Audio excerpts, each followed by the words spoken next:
Hello and welcome to this next module where we're going to be discussing the change theme. Now, the change theme is all about the activities in the Prince2 process that allow us to deal with issues which may cause changes ultimately to the project or to products.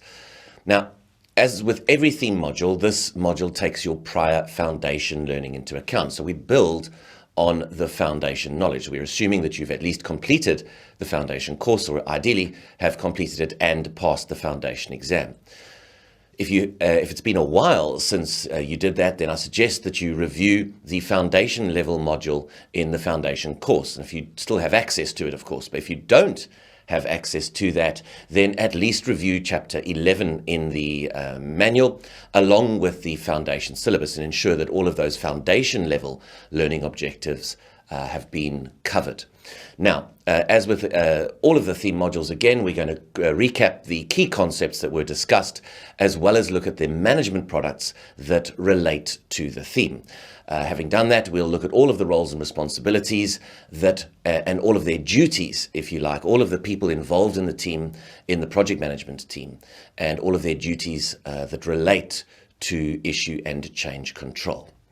So, with that done, let's get straight into it. So issue and change control obviously is an activity that's performed continuously throughout the life of the project. It exists predominantly in the controlling a stage process, but added to by other team roles from the processes that they effect.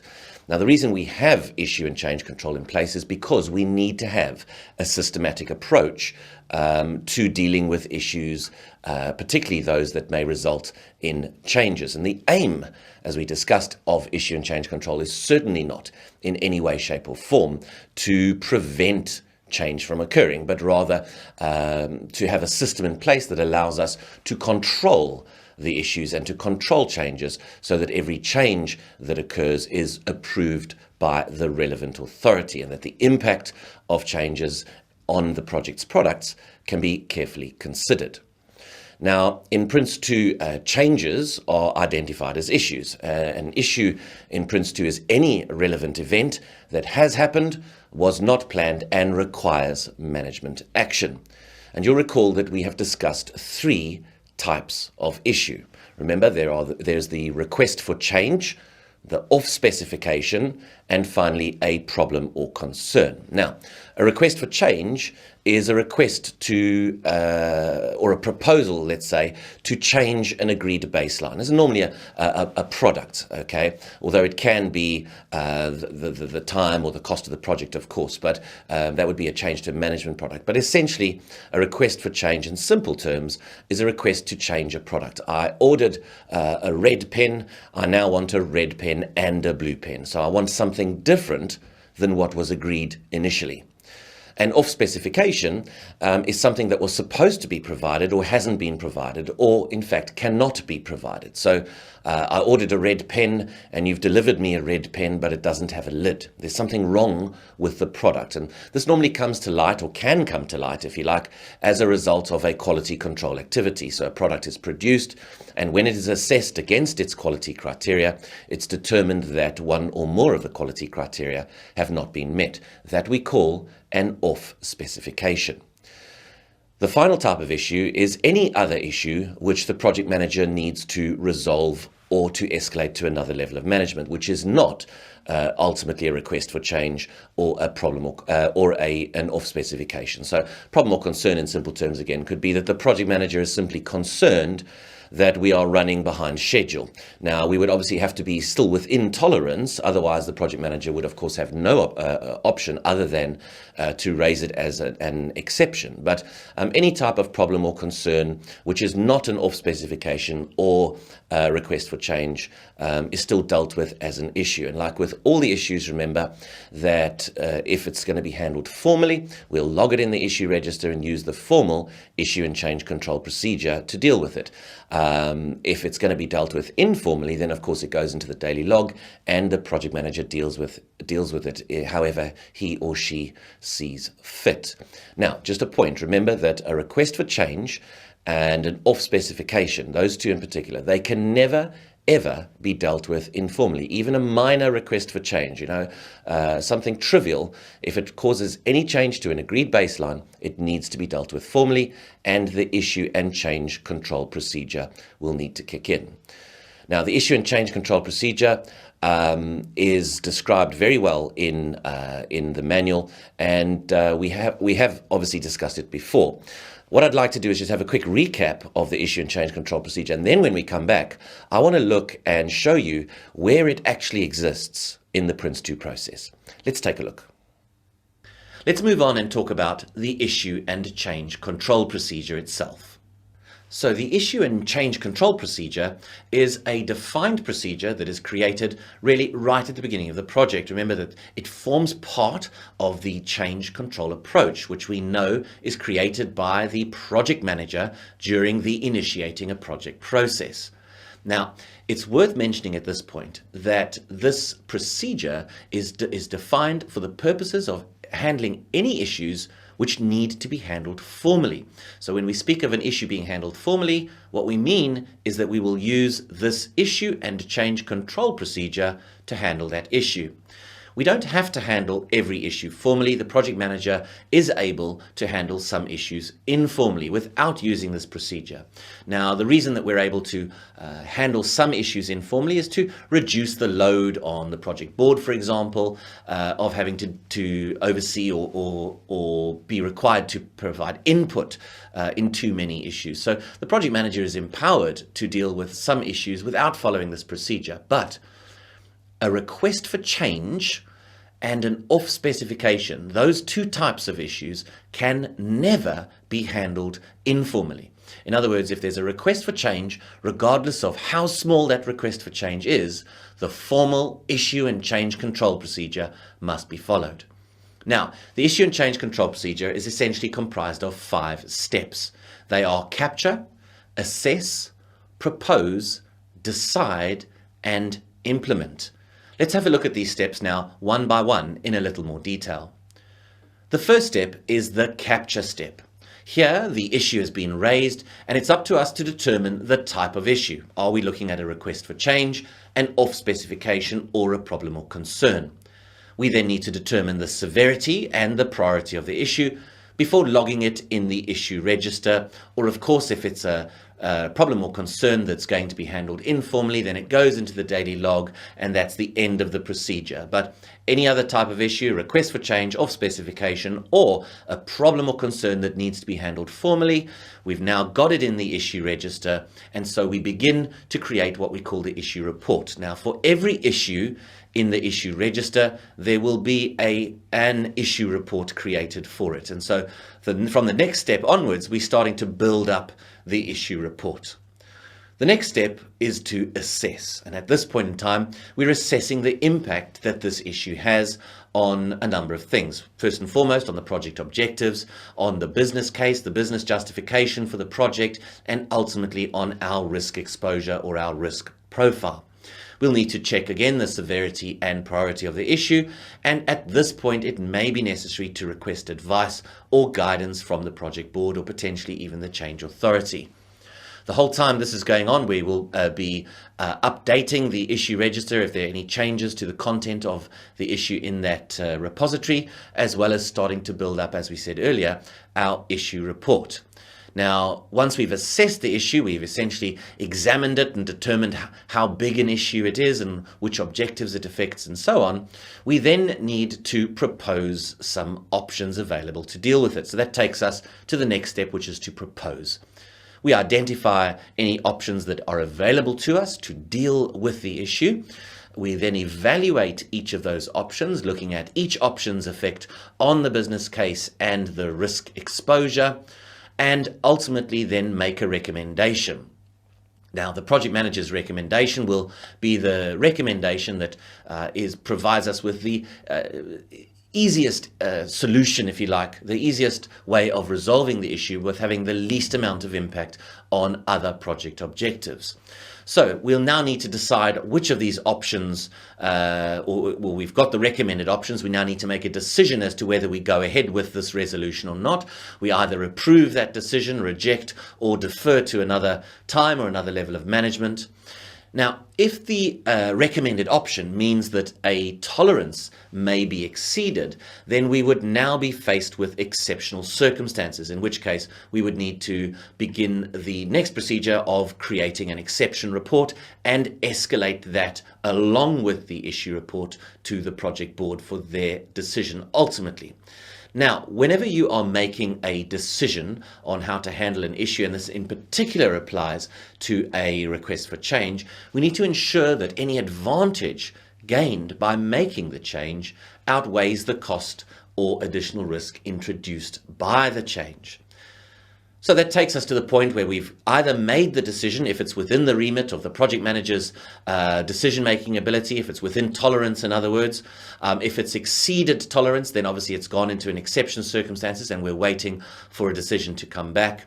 And then we make this, either we get information back from the board, or the project manager uses their discretion to make a decision, and that takes us to the final step, which is to implement any corrective action. So we take the corrective action that we have recommended, and we would then update the records, the registers, the issue report, and the impact it might have on any plans, for example, would all be updated. So it's a fairly generic issue and change control procedure: capture, assess, propose, decide, and then finally implement. And the whole time this is going on, we are updating the logs and registers and the issue report as we go. So that's the issue and change control procedure covered then. What I'd like to do now is to show you how this, or rather where this issue and change control procedure actually exists in the Prince2 process. And for that, we're going to have to take a little journey back to the controlling a stage process. Now, you're going to want to look at figure 17.1 in your manual if you want to follow along, but we'll put it up on the screen for you now. So you'll be familiar with the controlling a stage process by now, having covered it at least at foundation level. And of course, this issue and change control procedure, recall the steps briefly: capture, assess, propose, decide, implement. Well, if you follow the route through the process, you'll remember the three sub-processes that make up the controlling a stage process. Well, the third one related to these activities that deal with issues and so on. Now, follow the route through the process when a new issue is raised. So, new issue is raised, it comes into the process, it triggers the activity capture and examine issues and risks. Now, that covers the capture and assess part of the issue and change control procedure. And as part of the assess step, remember, we may need to request advice. So that would take us up along this line into review management stage status, and then up to directing a project in terms of a request for advice.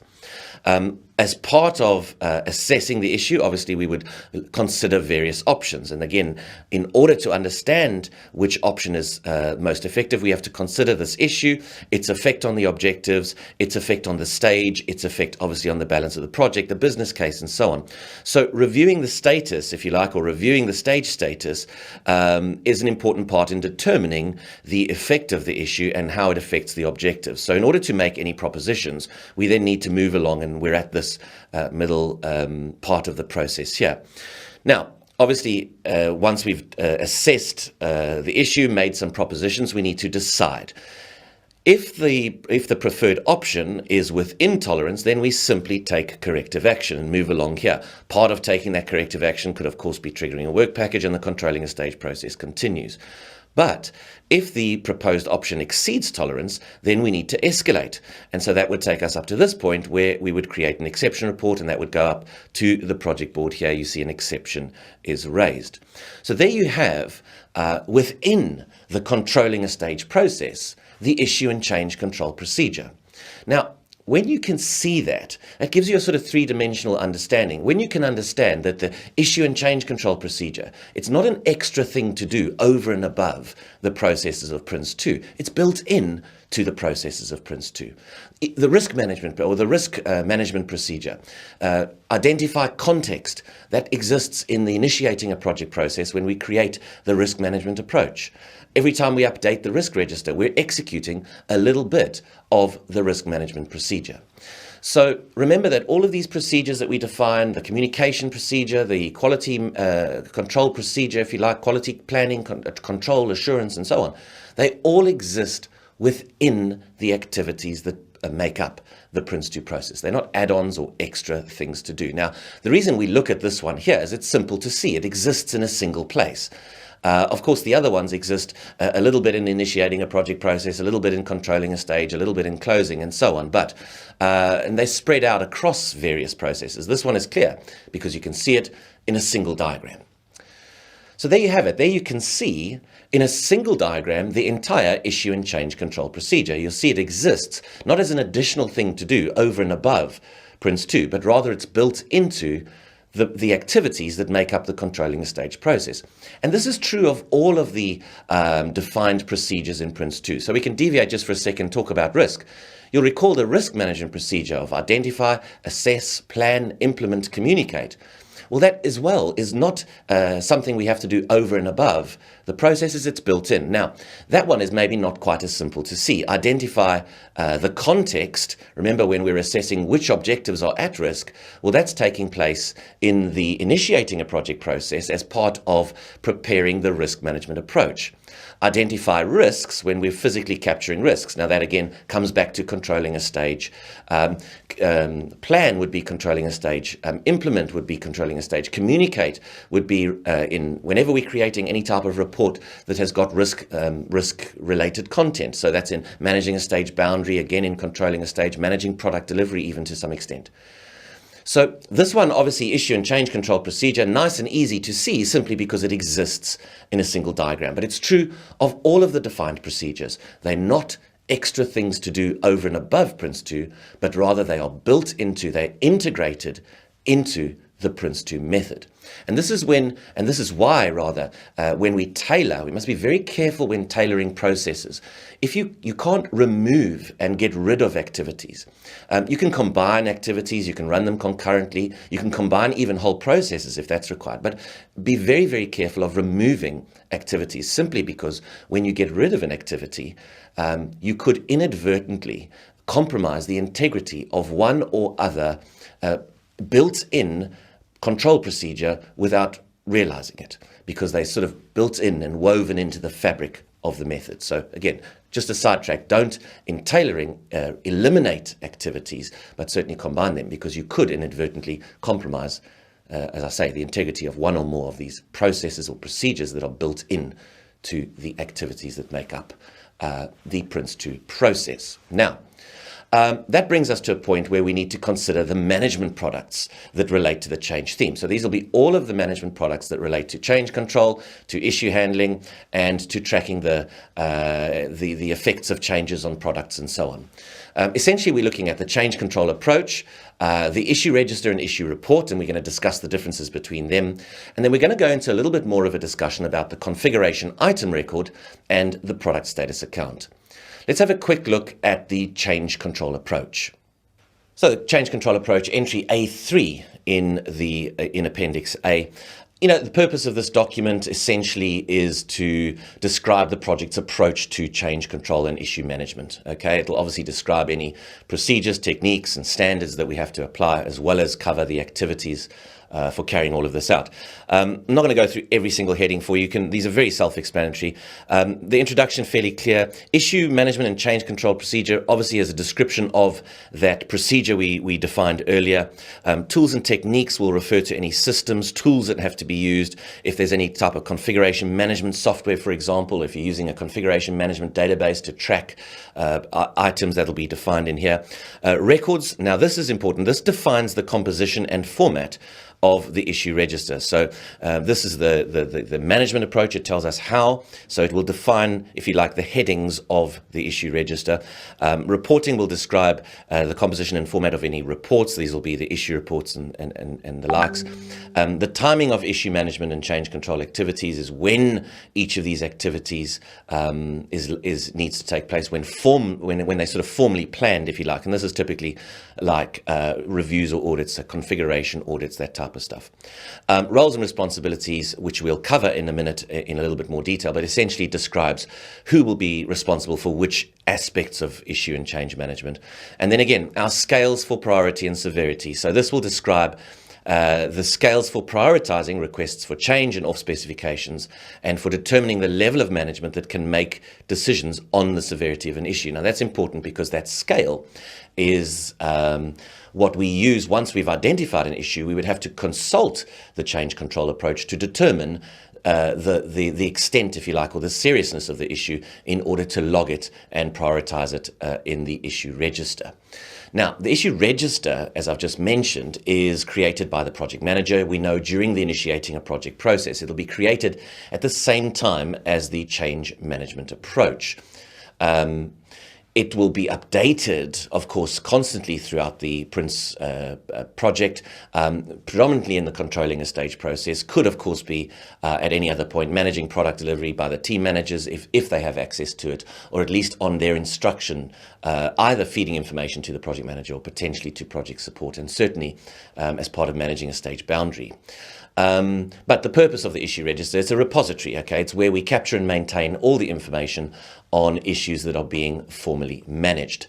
Now, what I'd like to do really is have a look at the issue register alongside the issue report, because I want you to see the parallels between the register and the report, because an important tailoring point again here, that you can, and I think we discussed this in the controlling a stage process, you can, each entry in the issue register could effectively be conceived as an issue report. So we'll look at the two together and you'll be able to see the overlap. Let's start with the register.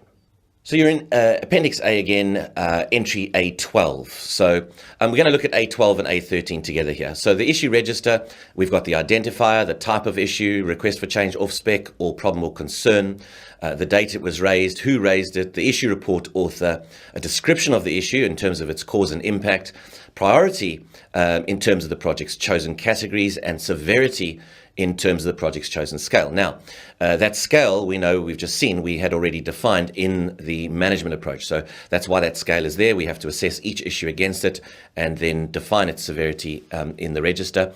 And then we've got the status and closure date. Going over to the issue report, remember that there is an issue report for each issue that's in the issue register. And you'll find that pretty much everything that was in the issue register is contained in the issue report. Now, there's a couple of additional things in the issue report. Let's look at those. Essentially, we're looking at the impact analysis, which obviously is a detailed analysis of the impact of the issue. For example, a list of products that might be affected by this issue. The recommendation is a description of what the project manager believes should be done and an explanation as to why. Then we record the decision that was made, essentially, whether it was accepted, rejected, deferred, or whether a concession was granted. And then ultimately we record that decision date. So you'll see there's a lot of overlap, as I said, between the two.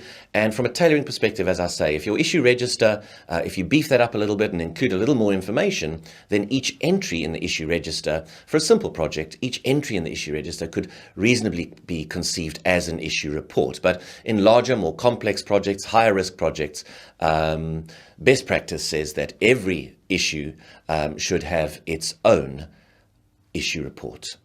So that brings us then to a discussion now to have about the configuration item record and the product status account. Now, just to be clear on this, configuration items or a configuration item, let's consider it to be a product. Of course, it could be a product in a phase of its life and whilst it's being constructed, for example. So a built wall, a plastered wall, a painted wall. Essentially, it's a wall and there might only be one product really, but in its different phases or states, it could be considered as a different configuration item. The moment you can handle something independently, it's considered a configuration item. Now, but let's, in simple terms, think of a product and a product description. So a product description defines a product, but that product description doesn't tell you if you change that product, other products that might be affected by it. The product description doesn't tell you if the thing is half built or if it's complete or if it's pending production or anything like that. So to track the development status of products, to look to control the version changes of products, and to consider other important products that might be affected if this product is to be changed, we can use, if you like, what we call a configuration item record to do that. Now, a configuration item record is not necessarily a document. It could be an entry in a tool, some type of configuration management database, for example. So for each product or each configuration item, there is a configuration item record. And as the product is built, as it goes through its development lifecycle, we would update the configuration item record for that relevant product to show that it's 20% complete, 40% complete, 60% complete as an example.